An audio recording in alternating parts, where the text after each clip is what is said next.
പണ്ടൊരിക്കലായോധ്യയിൽ വിശ്വാമിത്രൻ വന്നു.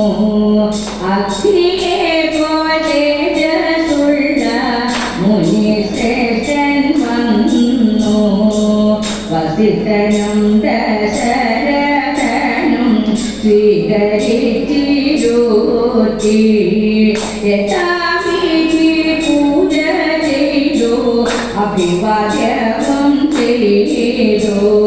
സംപ്രീതനായി മുനിയും ഇപ്രകാരമോദി. രാക്ഷസ പീഡകൾ കൊണ്ട് ഭാരം വലഞ്ഞല്ലോ. രാക്ഷസരെ ഒതുക്കുവാൻ കൂടെ അയക്കേണം. രാമലക്ഷ്മണ സോദരന്മാരെ വേഗം വേണം. വസിഷ്ഠനോടങ്ങൊത്തു ചേർന്നു ആലോചിച്ചു രാജൻ. ശേഷം ദാശരഥികളാം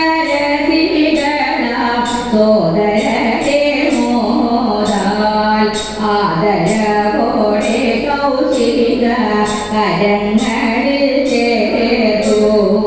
ബാലനാഥൻ കൈപിടിച്ച് യാത്രയായി മുനിയും ഗംഗയും കടന്നു ചെന്നു കൊടുങ്കാട്ടിലങ്ങേറ്റി. താടക രാക്ഷസി തന്റെ വാസസ്ഥാനമാണ്.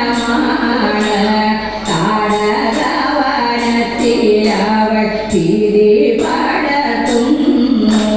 താടക ശല്യം തീർക്കണം രാമ എന്നരുളി.